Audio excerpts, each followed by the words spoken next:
Perkenalkan, nama saya Anjeli Tandauki Iru, NIM 2121073. Pada video kali ini saya menjelaskan mengenai karakteristik sosial dan ekonomi lokal dalam masyarakat Sumba. Saya membuat video ini untuk memenuhi tugas mata kuliah Kapita Selekta Sumba. Karakteristik sosial dan ekonomi lokal dalam masyarakat Sumba. Yang pertama ada aspek sosial. Aspek sosial meliputi segala hal yang melekat pada kehidupan manusia, seperti tradisi, adat, kelompok, dan masyarakat. Kedua, ada aspek ekonomi. Aspek ekonomi ini dapat berupa penghidupan yang merupakan usaha seseorang dalam memenuhi kebutuhannya. Interaksi sosial ekonomi dilakukan dalam bentuk pertukaran atau transaksi yang dibedakan menjadi 3 jenis berdasarkan pola jaringan sosial masyarakat Sumba, yaitu yang pertama ada resiprositas, yang kedua ada barter, dan yang ketiga ada menjual. Resiprositas ini cara pertukaran barang dan jasa yang pemberian itu diberikan dengan tujuan agar menimbulkan kewajiban untuk membalas suatu pemberian yang pada gilirannya pun akan menimbulkan kewajiban serupa menjadi suatu mata rantai memberi pemberian dan kewajiban timbal balik yang tak putus-putusnya. Kedua ada barter.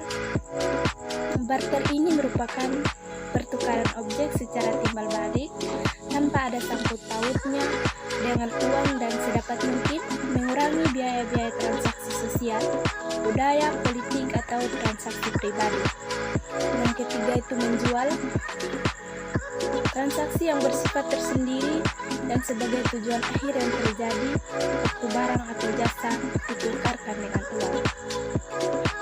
Dari ketiga sistem pertukaran di atas, sistem barter merupakan cara termudah untuk mendapatkan jasa atau barang tertentu yang diperoleh dengan imbalan berupa barang dan jasa pula.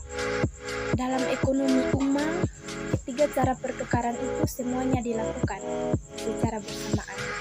Alasan masyarakat lebih mengutamakan suatu cara pertukaran yang mencakup transaksi yang mengemban terciptanya hubungan jangka panjang adalah karena hubungan seperti itu merupakan jaminan terbaik bagi keterjaminan sosial.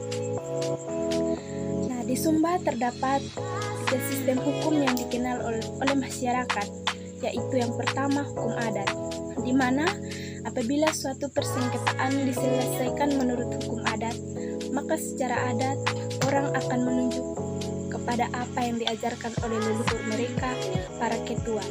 Nah, ketua adat ini sebagai penguasa yang berwenang. Yang kedua ada hukum gereja. Hukum gereja ini apabila yang diutamakan agama atas nama disiplin gereja sehingga majelis yang berwenang untuk memutuskan. Dan yang terakhir itu ada hukum negara.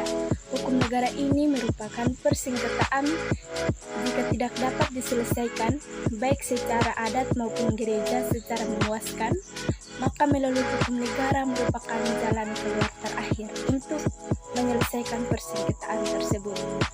Demikian video mengenai karakteristik sosial dan ekonomi lokal dalam masyarakat Sumba yang dapat saya jelaskan.